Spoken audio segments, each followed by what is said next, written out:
Strange but true stories, tales from the light side, the dark side, and the other side. I'm Steve White. Dream or vision of reality. My name is Tommy, and I'm 34 years old. But this story happened back when I was 22. I grew up and went to high school in the small town of Montello, Wisconsin. Population of less than 1,500. It's a town where everyone knows everyone. One late spring morning, I awoke with a very vivid memory of the dream I had just had. In my dream, I found myself floating above the small town I grew up in. I could see and sense many things all going on simultaneously.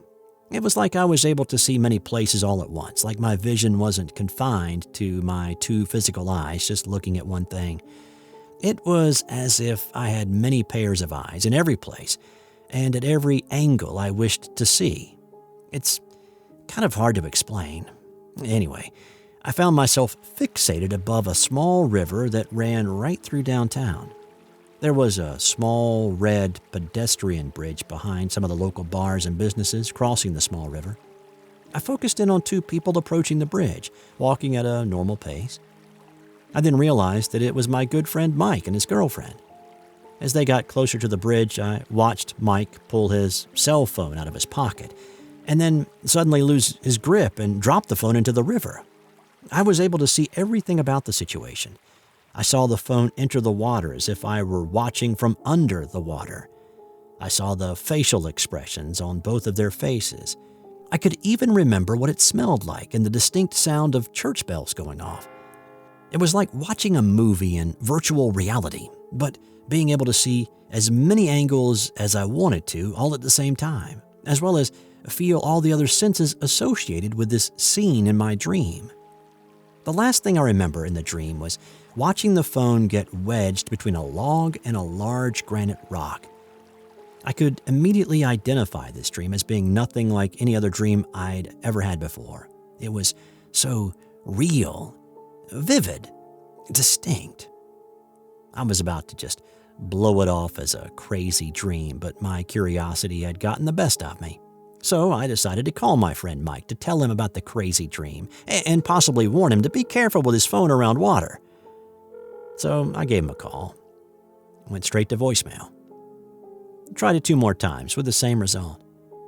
So I called his girlfriend's phone. We'd been friends for a long time, and I still had her number saved in my phone. To my surprise, Mike answered. He sounded busy. I asked him what he was doing, and his answer scared me.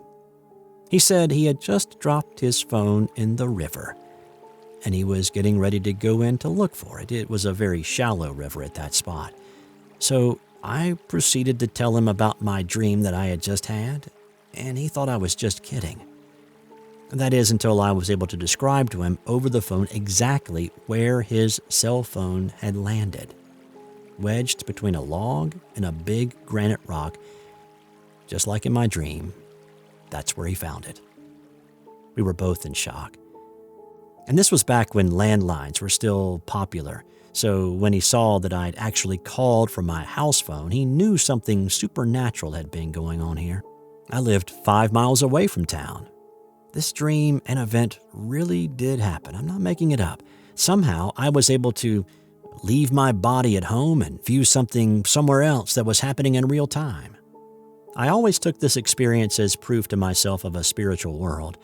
There definitely is more to this existence than we know, and occasionally, some of us are lucky enough to get confirmation of this.